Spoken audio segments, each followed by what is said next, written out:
네, 우리 사랑이 가득한 둔내교회 저녁 예배 시간으로 진행하고 있는 2018년 2기 장년교과 마지막 때를 위한 준비 11번째 시간이 되겠습니다. 오늘 제목은 하나님의 인과 짐승의 표입니다. 요한계시록에 보면 이게 대립되는 주제들이 종종 나오죠. 첫째는 어린 양과 새끼 양. 여러분, 우리말로 어린 양과 새끼 양이라고 이제 다르게 번역해 놨는데, 사실 헬라 원어로 보면 똑같은 단어예요. 그건 이제 우리 한국어 독자들을 위해 어린 양과 새끼 양으로 구분해서 번역해 놓았습니다. 헬라 원어가 다른 건 아니고요. 아르니온이라고 합니다. 또 대립되는 또 하나의 주제가 있죠. 여자와 음녀, 똑같은 여자인데 이 경우는 좀 표현이 다릅니다. 헬라어로 음녀란 말을 포르네이라고 합니다. 어디서 좀 들어본 말이죠. 포르네이, 음녀. 그 다음 나온 게 이 하나님의 인과 짐승의 표예요. 인과 표, 비슷하지만 많이 다르죠. 계시록 7장 2절에 보면 또 봄에 다른 천사가 살아계신 하나님의 인을 가지고 해 돋는 데로부터 올라와서 땅과 바다를 해롭게 할 권세를 얻은 네 천사를 향해 큰 소리로 외쳐 하나님의 인을 가지고. 그 다음에 계시록 14장 9절에 보면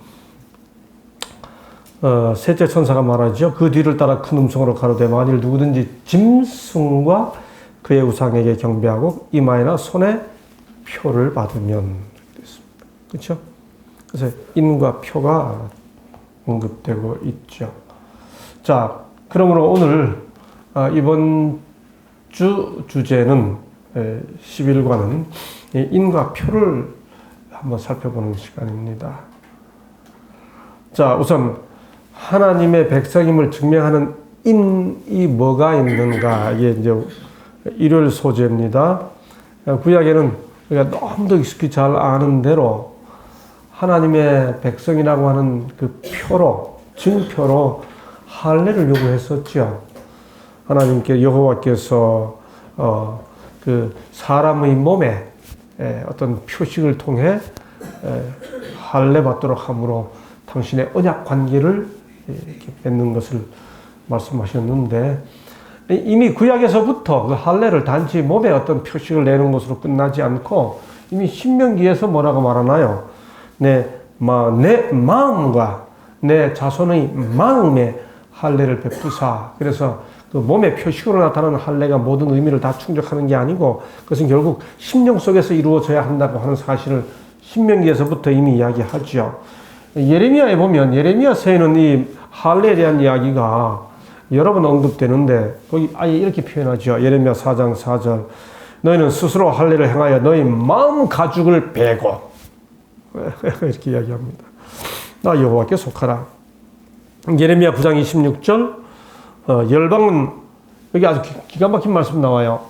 열방은 할례를 받지 못했고 이스라엘은 마음의 할례를 받지 못하였다. 그러니 이방은 아예 표식이 없고 이스라엘은 마음에 안 됐고. 예레미야 선지자의 이야기죠. 우리가 아는 대로 예레미야 선지자가 예레미야 애가의 동일 저자라면 우리가 다 동일 저자로 받아들입니다. 동일 저자라면 그래서 흔히 그 예레미야의 별명이 뭐예요? 눈물의 선지자. 그 멸망해가는 이스라엘 그 유다의 남방 유다의 상태를 보면서 정말 그 동굴에 들어가 유대 전승에 의하면 동굴에 들어가 울면서 호소하죠. 그때 한 말입니다. 열방은 할례를 받지 못했고 이스라엘은 마음의 할례를 받지 못했다. 역시 이것의 의미가 신약에 나타나서 로마서에서 뭐라고 그랬습니까? 표면적 육신의 할례가 할례가 아니라 할례는 어디에 할지니 마음에 할지니. 다시 갈라디아 우리가 작년에 갈라디아 함께 공부했는데 갈라디아의 이 할례 문제 가지고 유대인들이 참 하나님이냐 아니냐 하는 이야기를 하도 강하게 이야기하니까 바울이 한 얘기죠. 그리스도 예수 안에서는 할례나 무할례가 효력이 없대. 잘 보세요. 사랑으로서 역사하는 믿음뿐이니라. 믿음 없으면 할례 받았다고 되는 거 아니야. 그 다음에 갈라디아 6장 15절 할례나 무할례가 아무것도 아니로되 오직 새로 지으심을 받은 자뿐이니라. 그렇죠? 그러니까 믿음, 그 다음에 새로 지으심 이게 뭐예요? 재창조죠. 그죠? 마지막 얘기 보세요. 고린도전서 7장 19절에 할례 받는 것도 아무것도 아니요 할례 받지 아니하는 것도 아무것도 아니로되 오직 하나님의 계명을 지킬 따름이니라. 믿음으로 말미암아 의로가 지는 아름다운 순종을 이야기하는 거지요. 자, 그러므로 여기 할례의 이게 갈라디아와 고린도전서에 나타난 바울의 진술을 다 요약하면 결국 할례의 궁극적 의미는 뭘로 나타나야 됩니까? 믿음, 재창조, 순종, 그렇죠? 그런 것을 다 나타내주는 표가 결국 뭐예요? 신약에서는 침례로 압축되잖아요. 그래서 할례를 받았느냐 안 받았느냐가 하나님 백성 되느냐 안 되느냐의 표가 아니고 회개하고 하나님을 믿기로 결심하면 다 침례를 받아라. 이렇게 요한이 언급하고 있는 거죠. 그런데 우리가 이 구약 시대에는 그러므로 정말 하나님 백성이 되면 그 시대의 표였던 할례를 받게 돼 있었죠. 마음 또 할례를 받았다고 해서 다 된 게 아니고 심령이 새로워져야 되죠. 마찬가지로 신약 시대에는 구약의 백성들이 정말 하나님을 섬긴다면 할례를 받았던 것처럼 신약이 시작되면서 정말 하나님을 섬긴다면 뭘 받아요? 침례를 받잖아요. 그렇죠? 네. 그래서 이 할례의 의미가 이제 침례로 이어져 갑니다. 또 하나의 표가 우리가 잘 알고 있는 대로 안식일이죠. 너는 이스라엘 자손에게 구하여 이르기를 너희는 나의 안식일을 지키라. 나와 너희 사이에 이는 나와 너희 사이에 너희 대대의 표징. 에스겔 20장 12절 우리 너무 잘 알죠. 그들과 나 사이에 표징을 삼았다. 에스겔 20장 20절 외우기도 쉽습니다. 오늘 갈라디아 4장 4절 나왔고 에스겔 20장 20절 나왔습니다. 다 함께 읽겠습니다. 시작. 또 나의 안식일을 거룩하게 할지어다. 이것이 나와 너희 사이에 표징이 되어 너희로 내가 여호와 너희 하나님인 줄 알게 하리라 하였었노라. 표상이 아니에요. 표징이에요. 표상은 실체를 만나면 없어져야 합니다. 여러분, 성소는 십자가의 표징이에요. 표상이에요. 표상입니다. 그러니까 십자가를 만나면 성소는 없어져야 돼요. 여러분, 11조를 하나님께 드리는 것은 하나님께서 만물의 소유주라고 하는 것, 열의 열이 다 하나님의 것이라고 하는 사실을 나타내주는 표상입니까? 표징입니까? 표징이기 때문에 우리가 정말 하나님을 믿으면 열의 하나를 주님께 구분해 드려요. 마찬가지로 안식일은 표상이 아니고 표징이죠. 우리가 정말 하나님을 섬긴다면 시간의 모든 7분의 7이 다 하나님의 것이지만 이 7분의 7이 하나님의 것이라는 것을 인정하기 위한 표징으로 7분의 1을 구분해서 하나님께 드리는 거지요. 맞죠? 표징과 표상은 확연히 다릅니다. 그래서 표징은 우리가 아는 대로 범죄 이전 에덴 동산에서부터 이미 주어진 것입니다. 하나님 안에 사는 사람들이 하나님 안에 산다는 표로 안식일을 구별해서 하나님께 드렸던 인류에게 주어진 축복이었던 거지요.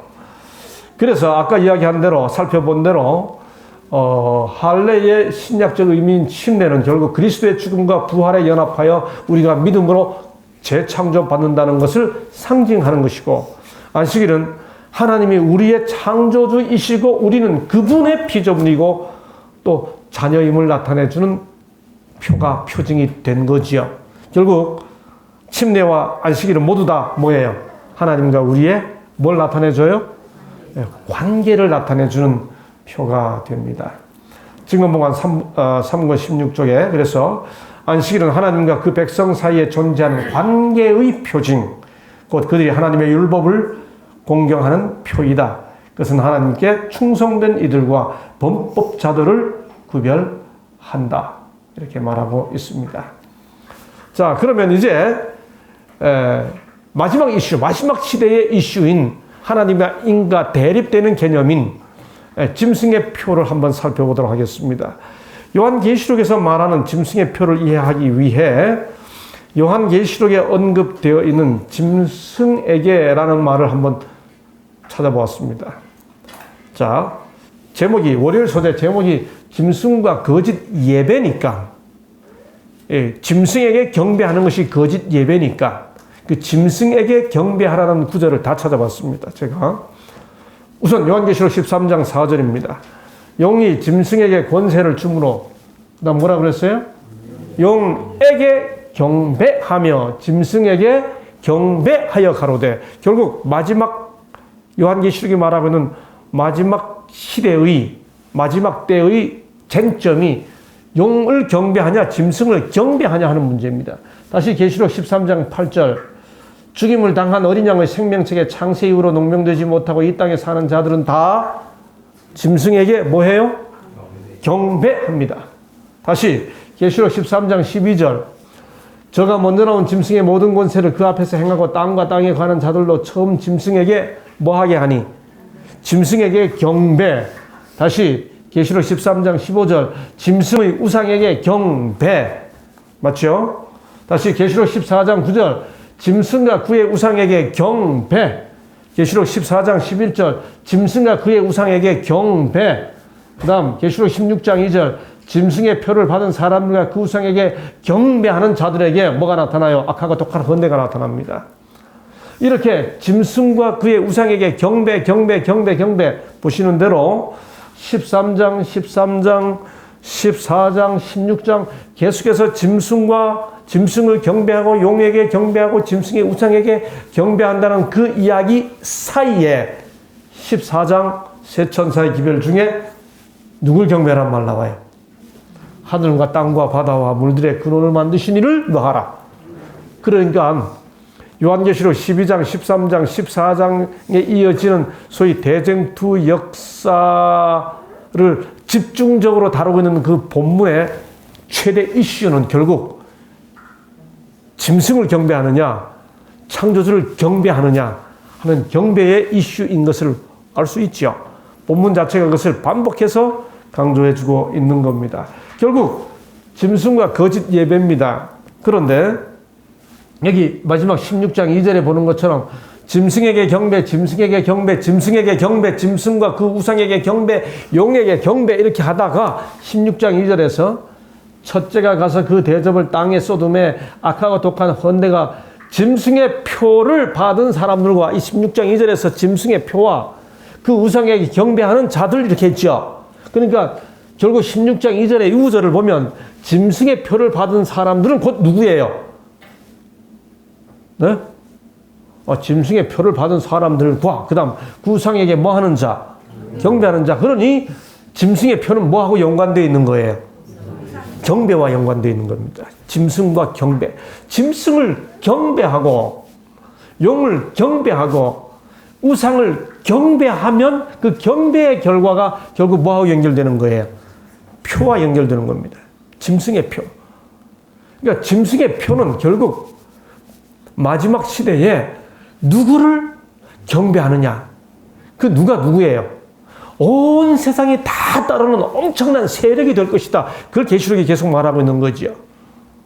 현실적으로, 경제적으로, 정치적으로, 그야말로 어린 양의 생명책에 농명되지 않는 모든 자들이 다 경배하게 될 압도적 영향력 아래 있게 될 그때 그 경배의 결과로 사람들이 짐승의 표를 받게 된다. 그러니 그 사실을 인지하고 짐승의 표가 아니라 하늘과 땅과 바다와 물들의 근원을 만드신 이를 경배하는 그 일은 정녕 뭐가 필요한 일이에요? 인내가 필요한 일이죠. 믿음이 필요한 일이죠. 그래서 계시록 14장 7절에서 이렇게 짐승과 용과 짐승과 그 우상에게 경배하는 이 압도적 영향력 하에 있을 때 창조주 하나님을 섬기는 성도들은 어떤 사람들이어야 하느냐? 12절에서 바로 설명해 주는 겁니다. 뭐가 있나니? 인내가 여기 있나니. 그저 하루 믿겠다고 말하는 것으로 끝나면 안 됩니다. 인내가 여기 있나니 그들은 하나님의 계명과 예수에 대한 믿음을 지키는 자니라. 여러분, 전에 예수에 대한 믿음이라고 그랬어요. 전에 한글 개혁은 뭐라고 그랬습니까?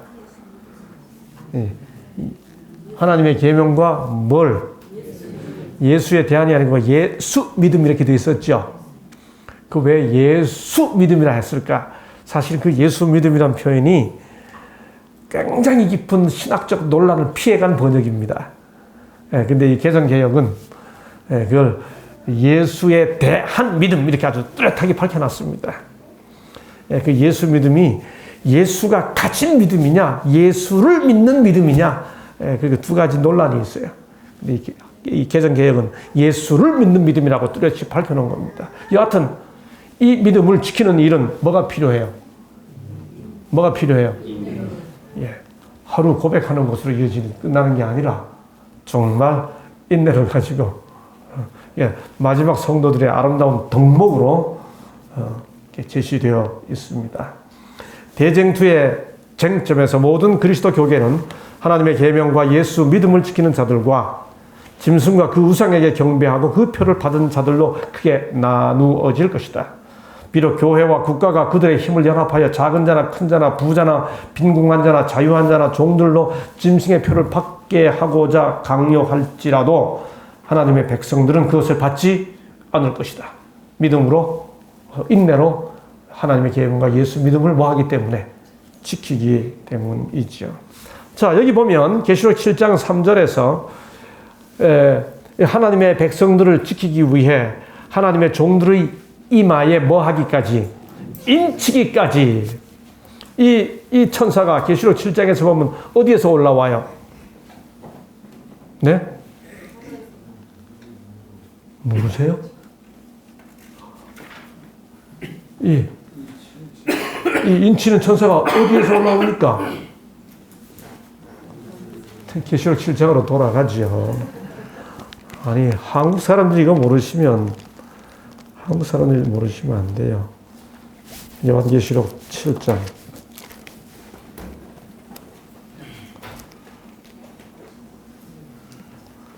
2절부터 보죠. 또 봄에 다른 천사가 살아계신 하나님의 인을 가지고 어디로부터 올라와서? 해돋는 데로부터 올라와서. 여러분, 해돋는 데를 두 자로 하면 뭐예요? 예? 동쪽. 동쪽을 조금 한자로 고상하게 표현하면 동방. 여러분, 동방의 해 뜨는 나라가 어느 나라입니까? 대한민국. 일본은 뚝 떨어진 섬이니까 아니고, 동쪽이라도.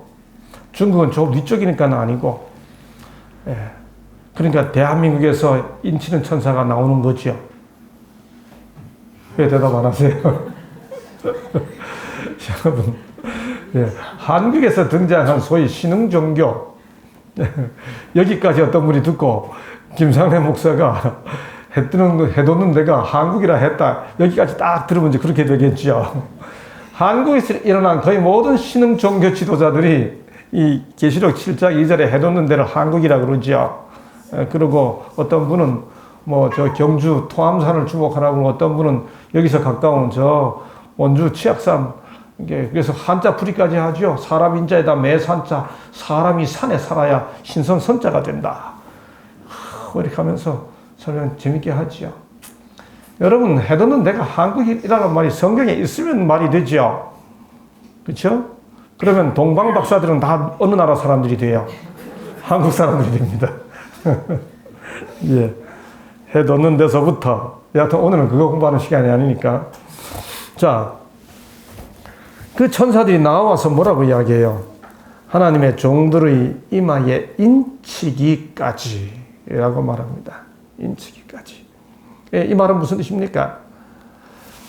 하나님께서 마지막 세대의 짐승의 영향력이 전 세계를 지배할 만큼 강력할지라도 여전히 당신의 백성들을 위해 하나님께서 역사를 주관하고 계신다. 해하지 말라 하고 지키신다는 뜻입니다.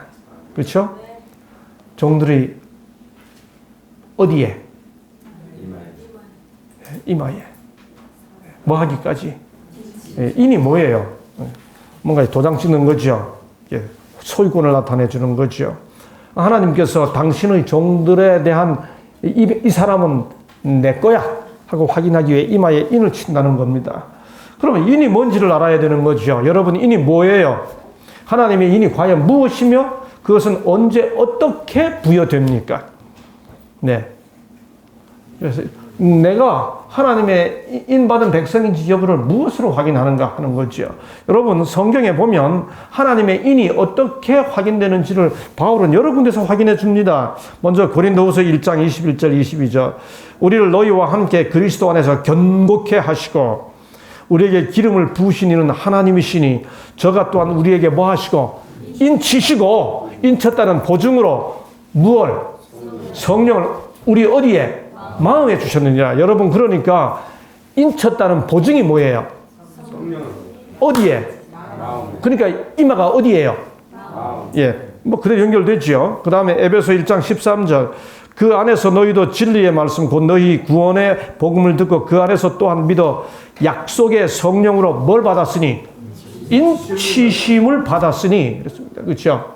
그러니까 인침이 뭔지가 확인되는 거죠. 다시 여기 에베소 4장 30절입니다.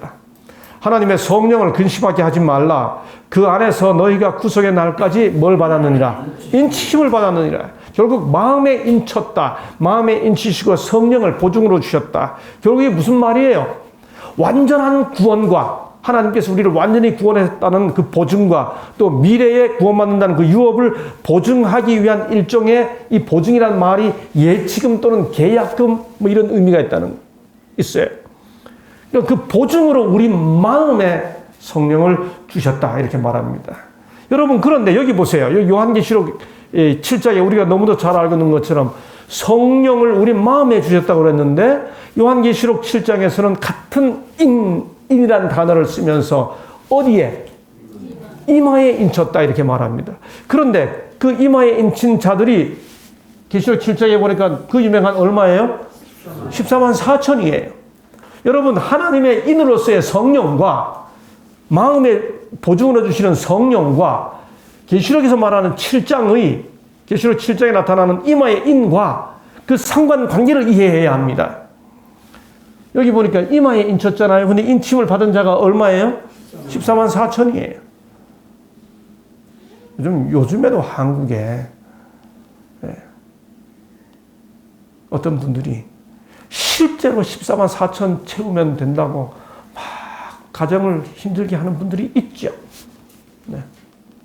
그분들 그 단체의 이름을 순수 한국말로 바꾸면 어느 정당 이름을 순 우리말로 바꾼 거하고 없어진 어느 정당 이름하고 똑같다 그래가지고 뭐 연관이 있니 없니 뭐 굉장히 또 한때 의혹에 관심 대상이 됐었죠. 여러분, 그런데 여기 보니까 이마에 인침을 받은 자들의 수가 14만 4천인데 계시록 14장 1절에 보니까 14만 4천이 섰는데 이마에 인쳤다는 말 대신에 뭐가 있다고 그랬어요? 어린 양의 이름과 그 아버지의 뭐가 있다? 이 두 구절을 그대로 연결시켜 보면 결국 요한계시록에서 말하는 이는 뭐예요? 어린 양의 이름과 아버지의 그러니까 인친다는 말은 이마에다가 하나님께서 당신의 이름을 새긴다는 뜻이죠. 여러분, 하나님께서 우리 제 이마에다가 여기다가 여호와 이렇게 갖다 새긴다는 뜻인가? 여러분, 결국 이는 아버지와 어린 양의 이름인데 이 이름이 무엇을 의미하는지를 이해해야 되는 거죠. 성경에서 이 이름 신학이 있습니다. 신학생들에게 제가 쉐메 theology, 히브리어로 쉐미라고 그러는데 영어로 name theology, 이 이름이란 단어가 가지고 있는 그 깊은 의미는 뭐 진짜 실제로 이 이름이란 단어 하나 가지고 박사학위 논문을 쓴 게 있습니다. 자, 여기 보면 출애굽기 34장 5절 6절에 여호와께서 구름 가운데 강림하사 그와 함께 서서 여호와의 이름을 반포하셨습니다. 이름을 반포하신다 하신 다음에 하는 말씀이 뭔가 보세요. 여호와께서 그 앞으로 지나가시며 반포하시되 여호와로라 여호와로라. 그 다음 뭐라 그래요? 자비롭고 은혜롭고 노하기를 더디하시고 인자와 진실이 많은 하나님이로라. 하나님의 이름을 반포하신다고 하면서 하나님의 품성과 하나님의 품성 혹은 성품을 선포하고 계시죠. 그러므로 아주 압축해서 이야기하면 하나님의 이름을 드러낸다는 말은 하나님의 성품을 나타내 주는 거죠. 결국 하나님의 백성들이 이마에 인친다, 성령으로 인친다는 말의 의미는, 그 말의 의미는 참 하나님, 창조주 하나님의 성품이 그 심령 속에 새겨진다는 의미죠. 성령께서 역사하심으로 말미암아. 그러므로 하나님의 이는 단지 한 나를 구별하는 것으로 끝나는 문제가 아니고 그 나를 구별함으로 말미암아 나타나는 성령의 감동으로 인한 품성의 반영인 것을 확인하게 되죠. 그래서 교과 내용 중에 이런 설명이 있습니다. 그들의 삶에 임하신 성령의 사역으로 말미암아 그들은 하나님의 성품을 반영하게 된다. 우리가 하나님을 섬기기 시작하면서 하나님의 것에 참여하기 시작하는데 하나님의 어디에, 무엇에 참여할 수 있어요? 하나님의 능력에 우리가 참여합니까? 전지전능해지나요? 아니죠. 우리가 베드로후서 1장 4절 5절에 보면 신의 뭐에? 성품에 뭐하는 자가? 참여하는 자가 되게 하셨으니 우리가 신의 성품에, 신의 영역에서 그분의 성품에 참여하게 되죠. 자, 여기서 아주 중요한 거 하나 살펴보겠습니다. 여러분, 요한계시록에서 말할 때 하나님의 인을 받는 사람들은 어디에 받고 짐승의 표를 받는 사람들은 어디에 표를 받나요? 본문에 보면 계시록 7장에서는 하나님의 종들이 하나님의 인을 받는 것은 어디에 받아요? 이마에 받는데 짐승의 표를 받는 자들은 어디와 어디에 표를 받아요? 왜 짐승의 표는 이마나 손이고 하나님의 종들의 받는 하나님의 인은 이마 하나뿐인가요? 이게 무슨 뜻이에요? 왜 하나님의 인은 이마에만 받고 하나님의 백성들이 짐승의 표는 왜 이마나 손에 받습니까? 이게 무슨 의미입니까? 교과는 이렇게 설명해 주고 있습니다. 이는 마음의 확고한 선택을 가리키는 의미에서 오직 이마에만 주어진다. 반면 표는 이마 또는 손에 주어진다. 이는 사람들이 두 가지 이유 중 하나 때문에 짐승에게 경배한다는 의미이다. 무슨 뜻이에요? 그 다음 번역이 조금 여러분이 이해하기, 한국말인데도 번역 문장만 읽으면 이해하기 힘듭니다. 그래서 지금 이걸 잘 읽으셔야 합니다. 그들이 진정으로 하나님을 경배하고 있다고 생각하며 마음으로 동의하든지, 무슨 말이에요? 짐승을 경배하는 자들이 속으로는 짐승을 경배하는 줄 모르고 하나님을 믿는다고 생각한다 그 말입니다. 그래서 이마에 받는 거예요. 또는 그 동의하지는 않아. 정말 마음으로 동의하지는 않아요. 하지는 않지만은 그 표를 안 받으면 물건을 사고 팔 수 없고 다 죽게 하니까 물건을 사고 팔 수 없거나 죽임을 당하게 되는 그들에게 닥칠 심각한 결과가 두렵기 때문에 마음으로는 동의 안 할지라도 생활로는 동의해. 그러니까 어디에 표를 받는다는 거예요? 손에 표를 받는다. 예, 교가가 이렇게 설명해 주고 있습니다. 무슨 말인지 이해되시죠? 그러니까 실제로 하나님을 섬긴다고 생각하고 짐승을 섬기던 아니면 이건 잘못됐다고 하는 걸 알지만은 두려워서 삶으로 선택하든 그건 결국 이마에 받든 손으로 받든 짐승을 섬기게 되고 짐승을 경배하는 것이 된다. 그 뜻인 겁니다.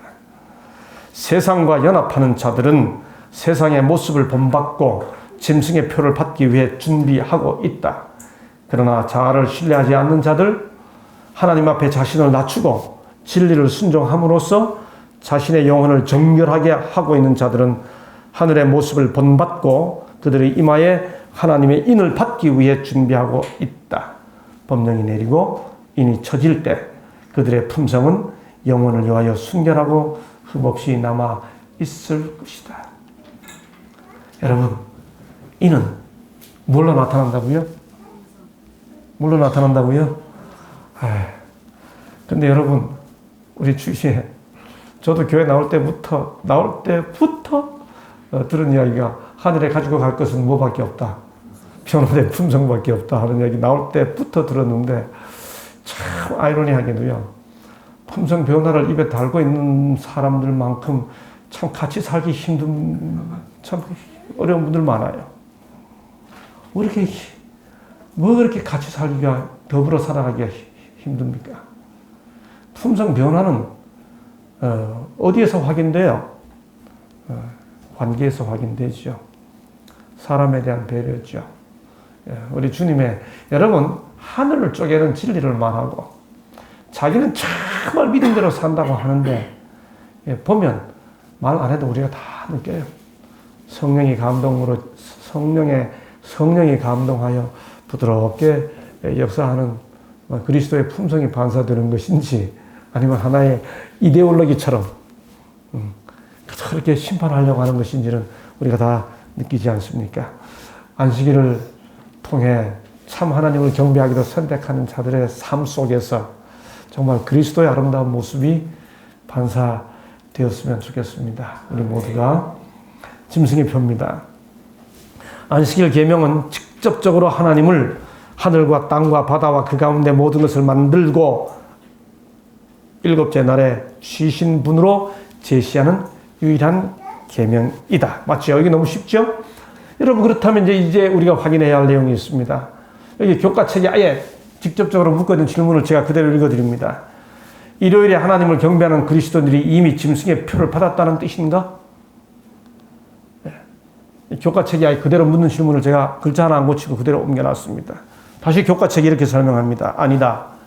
요한계시록 13장 15절에 따르면 거짓 예배를 거부하는 자들은 죽임을 당할 것이다. 그것은 삶과 죽음의 문제가 될 것이다. 아직 그 시점까지 이르지 않았다. 마지막 시험이 올 때까지 짐승의 표는 부여되지 않을 것이다. 따라서 아직 아무도 짐승의 표를 받지 않았다. 교과책이 이렇게 설명하고 있어요. 여러분이 교과책 내용을 100% 동의하시나요? 조금 다른 견해가 있을 수 있습니다. 미리 말씀드립니다만. 여하튼 역사적 의미에서 종말론도 개인 종말론이 있고 역사적 종말론이 있어요. 아직 역사적 종말론으로서 법령이 안 내렸죠. 그러나 개인의 삶 속에서는 언제나 그 역사적 종말론이 개인의 삶 속에서 이루어질 수 있어요. 누군가에게는 말 그대로 양심에 화인받는다는 표현대로 선을 넘는 순간이 있는 겁니다. 맞죠? 예수님 이 땅에 계실 때 유다가 딱 나가는 순간, 그 순간은 이미 선을 넘는 순간이었죠. 그렇죠? 그래서 우리가 아무도 짐승의 표를 받지 않았다는 이 말이 그야말로 이 시대에 실존하고 있는 모든 사람들을 다 제외하는 표현이라 그런다면 개인적 상황을 우리가 어차피 모르는데, 그렇죠? 누군가는 우리의 삶 속에서 누군가는 성령이 떠났을 수 있죠. 그리고 화인받은 양심이 있을 수 있죠. 우리 모릅니다. 자, 여하튼 이것이 역사적 종말론 속에서 무슨 의미인가? 그걸 설명해 주는 것이 바로 이 구절이라고 생각돼서 제가 인용했습니다. 교과책에는 없습니다만. 법률로 일요일 준수를 강제하고 온 세계에 진정한 안식일에 관한 사실이 밝히 나타나는 때에는 하나님의 명령을 어기고 로마교의 명령과 다름이 없는 명령을 복종하는 자들은 이로써 하나님보다도 법왕을 높이는 것이 되는 것이다. 법이 딱 내릴 때. 이런 사람들은 로마교에 복종하고 로마교가 지정한 제도를 강제로 시행하는 권세에 복종하는 자들이며 짐승과 그 우상에게 경배하는 자들이다. 실제로 그런 법이 내렸을 때. 이리하여 사람이 하나님께서 당신의 권위의 표라고 선포하신 제도를 버리고 그 대신에 로마교가 자기의 최상권의 표로 정한 것을 높이는 때에는 그로 인하여 그는 로마교에 복종하는 표, 곧 짐승의 표를 받게 될 것이다. 그러므로 이제 문제는 극히 명백하여 하나님의 계명을 순종하느냐 사람의 계명을 순종하느냐는 그 어느 한편으로 태도를 결정하지 아니하면 안 될 것이니 이런 경우에 오히려 마음을 완고히 하여 그냥 하나님의 계명을 범하는 자는 짐승의 표를 받게 되는 것이다. 이해되시죠? 아까 그 설명을 아주 그대로 나타내 준 것입니다. 그런데 여기 개인적인 차원에서 이런 설명이 있습니다. 역시 교과책에 없는 내용을 제가 인용했습니다. 리벤 하럴드 1897년 7월 13일에 나온 내용인데, 만일 진리의 빛이 그대들에게 제시되고 넷째 계명의 안식일이 증거되어 하나님의 말씀 가운데 일요일 준수에 대한 하등의 근거가 없다는 사실이 알려진 이후에도 여전히 거짓 안식일을 고집하며 거룩한 안식일을 지키기를 거부한다면 그대들은 짐승의 표를 받게 된다. 언제 이런 일이 일어날 것인가? 성경 가운데 일요일이 평범하게 일하는 날이라는 것 외에 아무런 다른 말씀이 없는 것을 알면서도 그대들이 일요일에 일을 하지 않고 하나님을 경배하면 그대들은 짐승의 표를 받아들이기로 찬성하는 동시에 하나님의 인을 거부하게 되는 것이다. 이것이 개개인의 삶 속에서 어떻게 이루어지는지를 우리가 확인할 길이 없는 것입니다. 역사적으로 성령이 이 지상에서 거두어지기 전에 이런 심령이 나타나지 아니하도록 성령의 역사가 끊임없이 이루어지도록 우리가 함께 기도하고 복음 나누는 사업을 진행해 가야 하는 이유가 여기 있는 것이죠. 하나님께서는 당신과 인류 사이에 하나의 표로서 또는 저들의 충성의 시금석으로서 안식일을 사람들에게 주셨다. 하나님의 율법에 대한 빛을 받고도 계속적으로 불순종하며 우리 앞에 놓여있는 큰 위기 가운데서도 하나님의 율법보다 인간의 율법을 높이는 자들은 짐승의 표를 받게 될 것이다. 예, 마지막으로 확인하겠습니다. 우리가 너무도 잘 알고 있는 것처럼 10계명 중에서 넷째 계명은 당신의 이름과 당신의 통치 영역과 그다음에 계명을 주시는 이유가 설명되어 있죠. 요한복음 1장 1절 3절 골로새 1장 16절 등등을 보면 하나님은 예수님을 통해 만물을 창조하셨습니다. 그러므로 안식일을 지키신 분은 아버지 하나님뿐만 아니라 예수님이시죠. 그 예수님이 이 땅에 오셨을 때 금요일 오후에 다 이루었다 말씀하시고 안식일에 쉬셨죠. 무슨 의미입니까? 창조를 이루실 때도 우리 주님 쉬시고 구속을 이루시고 우리 주님 쉬셨습니다. 그렇죠? 창조의 기념일이요 구속의 기념일 두 가지 의미가 안식일 속에 다 잠겨 있는 거죠. 그렇기 때문에 이 사실 창조를 믿고 구속을 믿는 그리스도인들은 히브리 4장 10절의 말씀처럼 하나님이 자기 일을 쉬심같이 쉽니다. 하나님이 어떻게 쉬셨나요? 같은 히브리 4장에 보면 어디 일러스되 하나님은 제7일에 쉬셨다 하셨으며 히브리서에 그렇게 이야기하고 있죠. 4장에서. 그러므로 이렇게 설명합니다. 안식일은 자기의 일을 쉰다. 안식일은 우리가 스스로를 구원할 수 없고 처음부터 끝까지 믿음으로 말미암아 그것을 가능하게 하는 것은 그리스도의 행위 덕분임을 보여주는 완벽한 상징이다. 무슨 말이에요? 제7일을 하나님께서 거룩하게 하셨죠. 그렇죠? 그러니까 거룩을 누리려면 인간이 아무 날에 서가지고 거룩 와라 이렇게 하지 않고 주님이 거룩하게 하신 날로 인간이 뭐 해야 되는 거예요? 들어가야 되는 거죠. 그거야말로 온전히 뭘 나타내 주는 겁니까? 믿음으로 말미암은 의를 나타내 주는 것이죠. 사람들에게 마지막 시련이 닥쳐올 때 하나님을 섬기는 사람들과 섬기지 아니하는 자들을 구별하는 선이 그어질 것이다.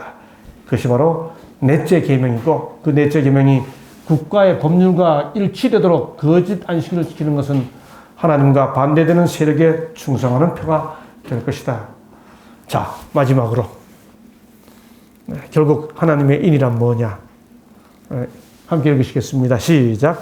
하나님의 인은 사람이 볼 수 있는 어떤 표나 도장이 아니라 영적으로나 지적으로 진리에 굳게 서는 것이며 따라서 그들은 흔들릴 수가 없게 되는 것이다. 성령의 역사가 우리 심령을 완전히 지배하셔서 우리를 굳게 하고 흔들리지 아니하도록 지켜주시는 역사, 그 역사가 일어나도록 다시 한번 우리의 심령을 주게 드리는 이 주간이 되었으면 좋겠습니다. 오늘은 여기까지 하겠습니다. 기도합니다. 아버지 하나님, 주님을 믿고 섬기고 고백하는 일은 인간의 지혜로 하는 일이 아니라 성령의 감동으로 이루어진 일임을 저희들이 믿습니다. 지혜가 많고 머리가 좋은 사람들이 하나님을 섬기는 것이 아니라 심령이 가난하고 마음이 빈 사람들이 하나님을 섬길 수 있는데 어찌하여 우리에게 그런 믿음을 주셨는지 주님 감사합니다. 이 사상이 온전히 흔들리지 아니하는 믿음이 되게 해주셔서 정녕 견고한 토대 위에 서 있는 견고한 터 위에 서 있는 하나님의 백성들이 될 수 있도록 우리를 지켜주시옵소서. 그리하여